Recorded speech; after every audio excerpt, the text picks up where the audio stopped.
Hello বন্ধুরা, আজকে আমি বাইরের রেস্টুরেন্টের মতোই খেতে ভার্জিন মজিটোর দুটি হোমমেড রেসিপি তোমাদের সাথে শেয়ার করলাম। চলো দেখে নেওয়া যাক এর জন্য আমাদের কী কী লাগছে। প্রথমেই আমি একটি গ্লাস নিয়ে নিয়েছি এবং তার মধ্যে একটি হাফ পাতিলেবুর রস ওর মধ্যে দিয়ে দিলাম। এবার অল্প করে কিছু পুদিনা পাতা, ওটাকে ক্রাশ করে হাতের সাহায্যেই ক্রাশ করে আমি ওটার মধ্যে দিয়ে দিচ্ছি।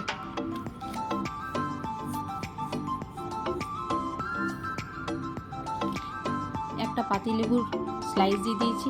আমার কাছে যেহেতু এই ভার্জিন মজিটোর সিরাপ রয়েছে, তাই আমি এর মধ্যে অল্প করে দিয়ে দিলাম। এবার এর মধ্যে তোমরা সোডা, স্প্রাইট, ডিউ যার কাছে যা আছে দিতে পারো। আমি এখানে ডিউটাই দিয়েছি, যেহেতু আমাদের এটাই ভালো লাগে খেতে সবার।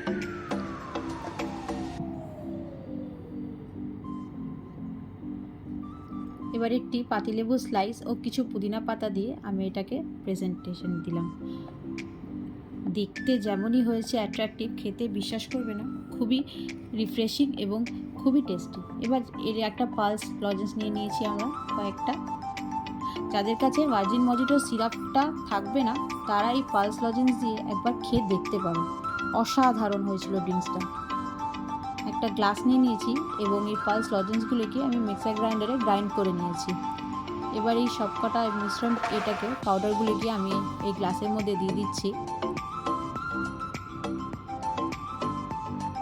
অল্প পাতিলেবুর রস দিয়ে দিচ্ছি।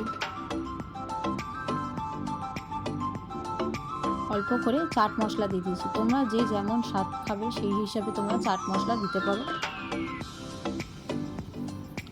এবার এর মধ্যে আমি সোডা, স্প্রাইট বা ডিউ, তোমরা যে যেটা খাবে সেটা দিয়ে দিতে পারো। আমি এখানে ডিউটাই পছন্দ করেছি।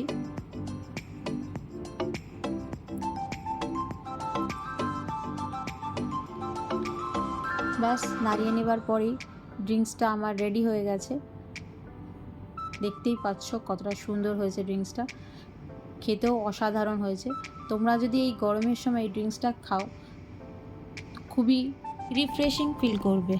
এই মজিটো দুটি বানিয়ে দেখতে পারো, জাস্ট অসাধারণ, ফাটাফাটি। আমার এই মজিটোর রেসিপি দুটি যদি ভালো লেগে থাকে, অবশ্যই তোমরা লাইক, শেয়ার আর সাবস্ক্রাইব করতে ভুলো না। আর এছাড়াও যদি আমার কাছ থেকে তোমরা রেসিপি শিখতে চাও, তো অবশ্যই কমেন্টস করে জানিও, আমি চেষ্টা করব করার।